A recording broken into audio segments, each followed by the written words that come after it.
Hey, friend, have you ever felt like the world is moving forward while you're stuck in a waiting room that never seems to open? I've been there, standing at a crossroads, watching opportunities pass by, and wondering if God has forgotten you. Today, I want to dive deep into what the Bible says about waiting on God's timing, explore why the wait can be a season of growth, and give you practical steps to trust Him wholeheartedly. First, let's understand what it means to wait for the Lord.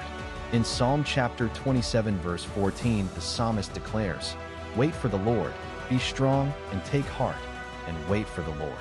Notice how the command to wait is paired with an invitation to be strong and courageous.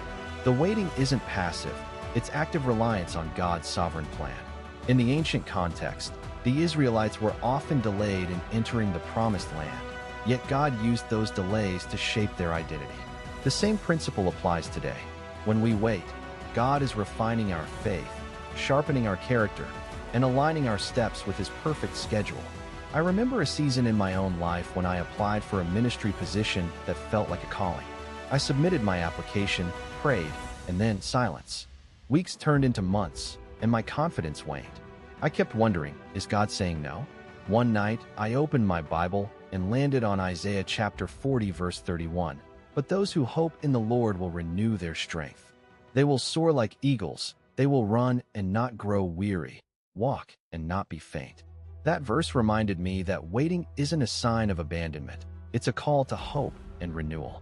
I began to serve in my local church in smaller ways, trusting that God was preparing me for something bigger. 6 months later, the call came, not for the original position, but for a role that perfectly matched the gifts I had been cultivating during the waiting period. The delay was a divine preparation. Now, let's unpack the first teaching movement, the purpose of waiting. God's timing often serves 3 hidden purposes. First, it builds perseverance. James chapter 1 verse 3 tells us that the testing of your faith produces perseverance. When we endure uncertainty, our trust deepens. Second, waiting refines our priorities. While we wait, we discover what truly matters: relationships, character, worship, over fleeting successes.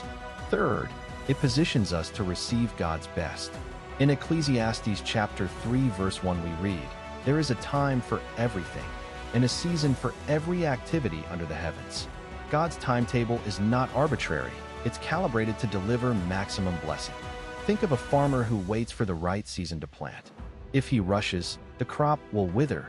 If he waits, the harvest will be abundant. The second movement focuses on the emotional landscape of waiting. It's normal to feel anxiety, doubt, or even anger during prolonged periods of silence. The key is to bring those emotions before God, not hide them.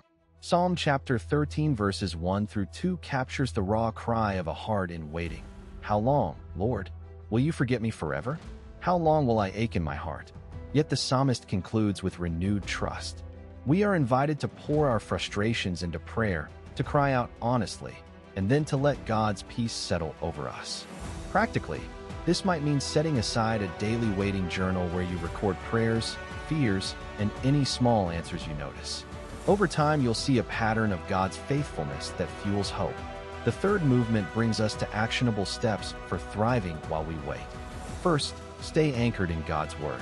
Memorize verses like Psalm chapter 27 verse 14 and Isaiah chapter 40 verse 31. Let them become the soundtrack of your day. Second, serve actively. Use the waiting period to invest in ministries, relationships, or skills that align with God's calling. Third, cultivate community.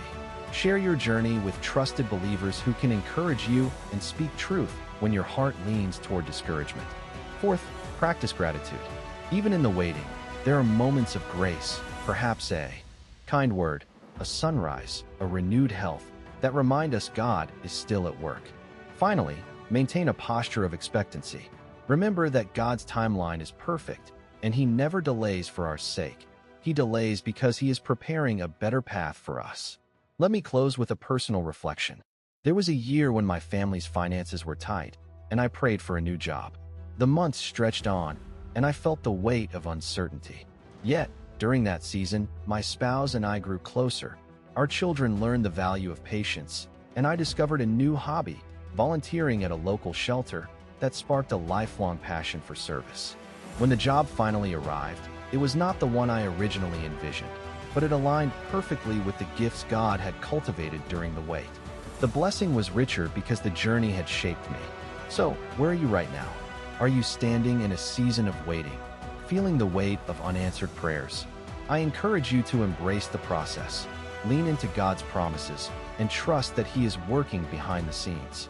Remember Psalm chapter 27 verse 14, "Wait, be strong, and take heart. Your season of waiting is not wasted. It is the very canvas on which God paints His masterpiece for your life."